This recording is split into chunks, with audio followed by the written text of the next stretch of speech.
Jamie said on Monday, Roy, that this team has run its cycle. Do you agree? It looks like it, because there's a number of factors. We can make excuses for clubs a lot, but I think these are key factors in what seems to be affecting the players. Obviously, the big issue with 3 or 4 players' contracts who are running out, they don't seem to be at their best. Obviously, they've already maybe made their minds up. Clearly, Tottenham aren't going to give the wages that they're after. I think there's injury problems. Obviously, huge disappointment with the Champions League. They had players at the World Cup. These are important factors, I think, why they're not at it. Maybe there was speculation with the manager last year where he was going to leave. He's been there, 5 or 6 years now. Maybe, maybe players do get fed up with listening to a certain manager. Clearly a brilliant manager, and I agree with Gary earlier. I think they've been outstanding the last 3 or 4 years. I don't think we want to be too hard on them, as if saying they're going back to the old Tottenham ways where there was a softness to them.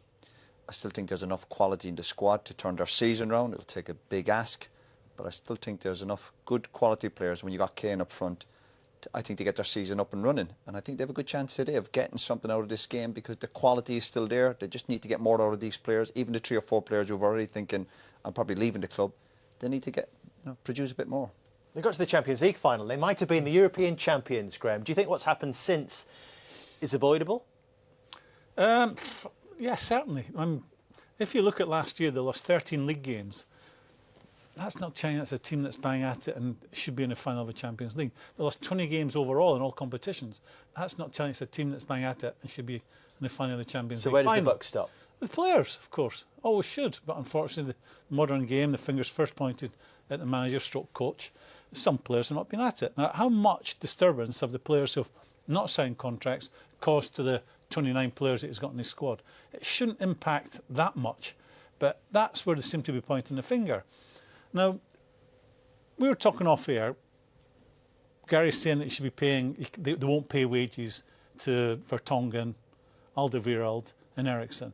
There's a calculation you have to make. When you're in discussion with these players, they're asking for their wages doubled. These were 3 performers, big players for the football club. So you factor in, if I give them this salary, or I don't give them the salary and I sell them, and then I have to go out and spend that money because you're not sitting with a pot, and you'll get, you pay a premium. So you then go out and buy a player that you're not quite sure about, and you have to give them, if you're spending 40 million quid on a defender, you have to pay them £40 million wages. There was a calculation made with those 3 players, and in my opinion, they got it wrong. Danny Rose as well. They were 3, well, Danny Rose if you want to include him. They were decisions, football decisions that were made that, in my opinion, they got wrong. Did they get it wrong, Gary? I disagree with Graham's point. They got it wrong. I don't think we can sit here and say that clubs are wrong when they panic buy and when they throw and break the wage structure, which some clubs have done, and then we have a go at a club which quite clearly doesn't break its wage structure. Because if you break wage structure for 3 players, the ones that you've mentioned, there's another 3 or 4 in the team who are better than them who will then demand that money, and all of a sudden you're well out. They spent £350–400 million more on the stadium than they wanted to. This team has, in the last 10 seasons, 8 times in the last 10 seasons, has finished above Liverpool. It's got to a Champions League final. It's been run really well for quite a long time. They've had a situation whereby they couldn't sell the players before the stadium was finished, I don't believe, or else it would have demoralised the whole season ticket push that they were going for. However, on the other hand, I don't think they could go and pay the wages, or wouldn't go and pay the wages, and that's a decision that they've made as a football club. I don't think we can sit here and criticise that. They either keep the players and let them run the contract down, or they cash in and they get criticised both ways, Graeme, I think. They cash in on all those players. You get criticised when you're not playing well and you're losing games. But they've played so well for like 4 or 5 years, this team. They've played so well. Gary, you can't look back. That's the one thing you cannot do in football. It's all about what you're doing next season. I'm not saying they won't have a bad season. Sir, I'm not saying they won't have a good season. They win today, These are a group of players that have, without a shadow of quality, but to this point, if you include last year, losing 20 games in a season, it's not telling you that it's a group of players that are bang at it or not bang at it or not. I mean, 20 games, you shouldn't get near a Champions League final. Go on. Well, I was going to say that they finished the game on Tuesday night without any of the 4 players that we've talked about there who are out of contract involved. Could that be the way to go, do you think? It could be, but I think the manager will be searching for different things. He's probably trying different things. Eriksson's been in and out at different times. There's no doubt he's still in their best 11.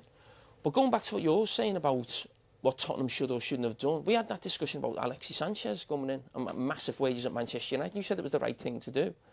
So Tottenham were that close to being a Champions League final, Champions League winners, challenging for the title. What Tottenham have done is fantastic. What those group of players have done is amazing for Tottenham. Tottenham haven't won a title since 1960. They're not used to winning things. So this team, what it's done, I'm going to come in here and criticise them, but they were that close to being a special team. And I do think it's finished now. You've been with a manager so long, the same players. If you actually go back 2 years, Tottenham beat Liverpool 4-1, exactly halfway through Klopp's time. Tottenham were a better team than Liverpool. Liverpool went Van Dijk, Alisson, completely took them to a different level that Tottenham can now not get to. That is virtually the same team that will virtually play today. And that is the massive difference for them. They couldn't take that next step with a special player. And the reason I say it's finished, and they've come off it intensity-wise, maybe mentality-wise, because they've been going 4 or 5 years and you get better each year, they're not quite good enough. They're not good enough to win a Champions League. They're not quite good enough to win a Premier League. And the only way that'll change is doing what Liverpool do and going big in the transfer market. Now, whether that was Daniel Levy, and if you listen to Pochettino's interviews, even speaking to Laura there, talking about pieces of furniture and different things that he wanted. He's not happy, so he must know what's going on behind the scenes, actually players they could have got that they were said no to. So he can't do any more, and that team needs refreshing, either with the players or maybe the end of the season with the manager. Manchester United have broken the transfer, the wage structure numerous times over the last 20 years. It's a club historically that has done it. It's a club that can do it because they've got massive revenues and massive profits. Liverpool don't break their wage structure at the moment. They're a club that are run like that. Tottenham have been the same. To sit here and say a club should break its wage structure to sign players that, to be fair, they either have to cash in on them, which historically they would have done. They haven't done. They've kept them to the end of the contracts. There's inevitability about this. They've got the most amazing training ground. They've got a wonderful stadium. They've got a fantastic team. They've got a great manager. Yeah, they've not won a trophy, but Tottenham have been poor for 30, 40 years. This has been a really good Tottenham period. I feel deeply uncomfortable that we're sat here worried about Tottenham in the sense that ultimately they're getting it wrong. They're not, they're getting it right. It's how a football club should be run. The problem they've had is not won a trophy. That is the only thing I would say has been a massive disappointment for me about Tottenham the last 5 years. They've been good enough to win a trophy and they haven't got it over the line. If they had to win a trophy, that's why they won one. I know, that's the whole I get point. that. They've got to a certain level and they're not quite good enough to make the next step. These are fine lines. 95% of the clubs don't win trophies in this country. So it's a fine line. And we can sit here as trophy winners and say you can only judge it by trophies. But the reality of it is, that's been a really good Tottenham period this last 5 years that we've all enjoyed. I wish they had a trophy to go with it. I hope they get it this season. I hope they get a trophy to go with the 5 years that they've had. They deserve that, I think. But let's see what happens.